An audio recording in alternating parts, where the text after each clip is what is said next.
இயேசு நம்மோடு.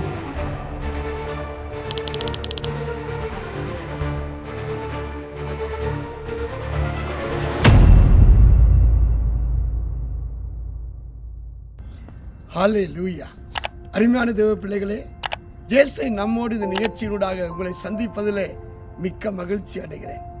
இந்த மாதத்தின் கடைசி தேதியிலே வந்து நிற்கிறோம்.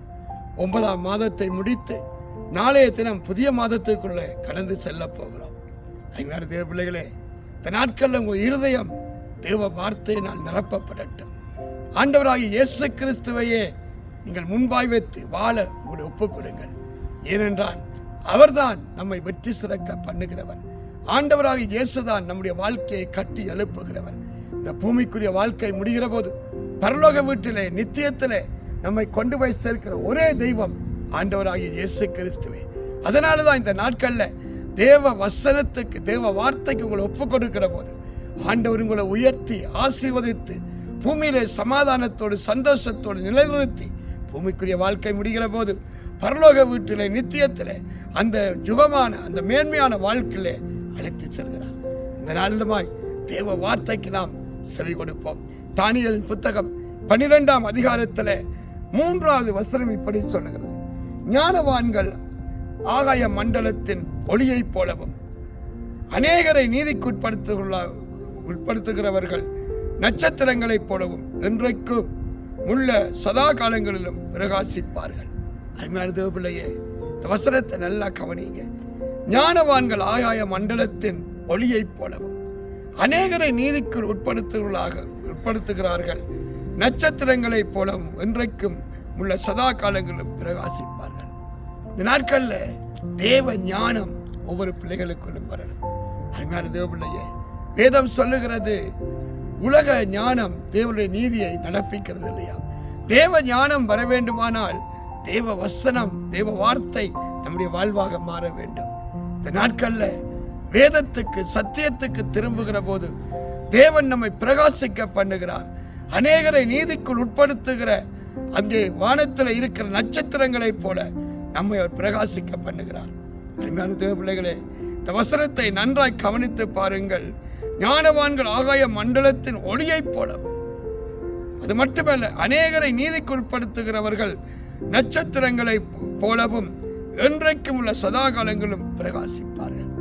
ஆண்டவர் எந்த மனுஷனையும் பிரகாசிக்க பண்ணுகிற மெய்யான ஒளியாகிய இயேசு கிறிஸ்து உங்க வாழ்க்கையில வரணும். வார்த்தையானவர் உங்க வாழ்விலே பிரகாசிக்கிற போது, உங்க வாழ்வில பிரவேசிக்கிற போது நீங்கள் ஒளி உள்ளவர்களாய் மேன்மை உள்ளவர்களாய் அநேகருக்கு ஆசீர்வாதமாய் மாறிவிடுகிறீர்கள். அருமையான தேவ பிள்ளையே, நீங்கள் உங்களுக்கு ஆசீர்வாதமாய் இல்லாமல் ஒருபோதும் மற்றவர்களுக்கு ஆசீர்வாதமாய் இருக்க முடியாது. அதனால தான் எப்போதும் நம்முடைய ஒளி முதலாவது பிரகாசிக்க வேண்டும். பின்பு அந்த வெளிச்சமானது மற்றவர்களுக்கு வெளிச்சத்தை கொடுக்க வேண்டும். இந்த நாட்களில் ஆண்டவருடைய பிள்ளைகள் நீங்கள் வேத வார்த்தைக்கு ஒப்பு கொடுத்து வசனத்தை கை கொள்ள உங்களை அர்ப்பணிக்கிற போது உங்களை வேதம் சொல்லுகிறது ஞானவான்கள். அருமையான தேவ பிள்ளையே, இன்றைக்கு அநேகருக்கு வசனம் தெரிகிறது, ஆனால் வாழ்க்கையிலே கிரியையிலே அதை பார்க்க முடியவில்லை. வசனத்தை பேசுகிறார்கள், அவர்கள் வாழ்வோ வசனத்துக்கு எதிர்மறையாக இருக்கிறது. கவனித்து பாருங்கள். அருமையான தேவ பிள்ளையே, ஆண்டவருடைய வசனத்தை கேட்டு அதன்படி செய்கிறவனே கன்மலையின் மேல் தன் வீட்டை கட்டின புத்தி உள்ள மனுஷனுக்கு ஒப்பாயிருக்கிறான். இன்றைக்கு ஞானவான்கள் என்று சொல்லுகிறது புத்தி உள்ளவர்களை, தேவ வசனத்தை கேட்டு வார்த்தையின்படி வாழுகிறவர்களை. இன்றைக்கு அநேக பிரசங்கங்களை கேட்கிறோம். இந்த கடைசி நாட்களில் சத்தியத்தை அறிய முடியாதபடி ஒரு நிர்பந்தமான நிலைக்குள் ஒருவரும் இல்லை. எல்லாரிடத்திலும் இன்றைக்கு சத்தியம் பேசப்படுகிறது. சத்தியத்தை போதிக்கிற அநேக உண்மையுள்ள உத்தமுள்ள ஊழியர்கள் எழுந்திருக்கிறார்கள். ஆனால் கேட்கிற நமக்கோ உணர்வுள்ள இருதயம் இல்லை, தேவ பயம் இல்லை, தேவ வசனத்திலே நிலைநிற்க வேண்டும் என்ற ஏக்கம் இல்லை.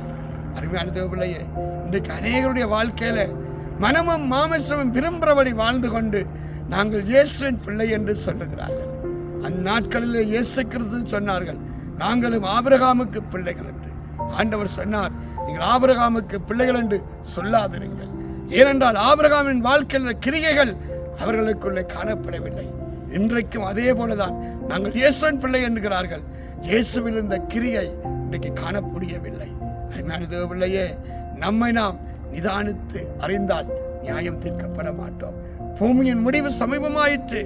ஆண்டவருடைய வருகை இந்த செகண்டில் நடக்கலாம். ஆனால் இதை உணராதவர்களாக, இதை புரியாதவர்களாக ஏதோ ஒரு மாயிலே சிக்கொண்டு ஜனங்கள் ஓடுகிறார்கள். இந்த நாட்களில் நானும் நீங்களும் அப்படி இருக்கக்கூடாது. அப்பாவுடைய வருகை மிகவும் சமீபம். இஸ்ரவேலை சுற்றி யுத்த மேகம் சூழ்ந்து கொண்டிருக்கிறது.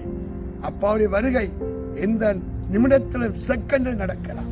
நாங்கள் ஆயத்தமாக இருக்கிற போது அப்பா மகிமையானதை செய்வார். அதனால்தான் இந்த நாட்களில் வார்த்தைக்கு திரும்புங்கள், சுயத்துக்கு மாமிசத்துக்கு மரித்து கிறிஸ்துவின் ஆவியினால் நடத்தப்பட ஒப்புக்கொடுங்கள். அப்பா மகிமையானதை செய்வார். இந்த 9வது மாதத்தின் முடிவின் திகதியிலே நிற்கிறேன். அருமையான தேவ பிள்ளையே, புதிய மாதத்துக்குள்ளே கடந்து போகிற போது நம்பிக்கை தொழிற்கட்டும். ஆண்டோட பிரசன்னத்தில் அமர்ந்திருந்து மேலானவர்களை நோக்கி பாருங்கள். வரப்போற 3 மாதங்களிலும் அப்பா உங்களை உயர்த்துவார். இந்த வருஷத்தின் முடிவுக்குள்ளாக உலகங்களை நிறைவேற்றுவார். அதனாலதான் தேவ சமூகத்தில் அமர்ந்திருந்து காத்திருந்து பலனடையுங்கள். அப்பா மேன்மையானதை காணும்படி செய்வார். நான் உங்களுக்காக ஜெபிக்கட்டுமா?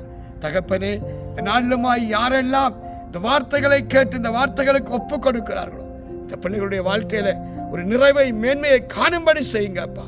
9ஆம் மாதத்தை முடிக்கிற இந்த நாளிலே ஆண்டவரே, புதிய மாதத்துக்குள்ளே கடந்து செல்வதற்கு தங்களை பரிசுத்தப்படுத்தி ஆயத்தப்படுத்தி மேன்மைகளை காணத்தக்கதாய் ஒரு தீர்மானத்தை எடுத்து கர்த்தாவே, வசனத்தில் வாழுகிற நிலைக்கிற இந்த வாழ்க்கைக்கு ஒப்பு கொடுத்து தாங்கள் இருக்கிற சபையில உறுதியாய் ஒவ்வொரு ஆராதனைகளிலும் ஜெபங்களிலும் ஆண்டவரே வேத படிப்புகளில் கலந்து கொண்டு கர்த்தாவே, ஞானம் உள்ளவர்களாய், அறிவுள்ளவர்களாய், மேன்மை உள்ளவர்களாய், உம்மை இன்னும் அறிந்து மக்களை அர்ப்பணித்து வாழத்தக்கதாய் அனுக்கிரகம் செய்யுங்க.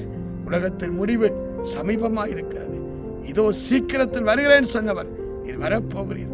அந்த எதிர்பார்ப்போடு காத்திருக்க அனுக்கிரகம் செய்யும். இயேசு கிறிஸ்துவின் நாமத்தில் ஜெபிக்கிறேன் என் ஜீவன் ஒரு நல்ல பிதாவே. ஆமேன், ஆமேன். அருமையான தேவ பிள்ளைகளே, நீங்கள் தேவ சபைக்கு போகாதவர்களாக இருந்தால், புதியவர்களாக இருந்தால் நம்மோடு சேர்ந்து ஆராதிக்க வாருங்கள். தேவன் உங்களை உயர்த்துவார். நம்முடைய அட்ரஸ் 2721 மார்க்கம் ரோட், யூனிட் 1920 இருக்கிறது. வாருங்கள், கர்த்தர் உங்களை ஆசீர்வதித்து மேன்மைப்படுத்துவாராக. ஆமென்.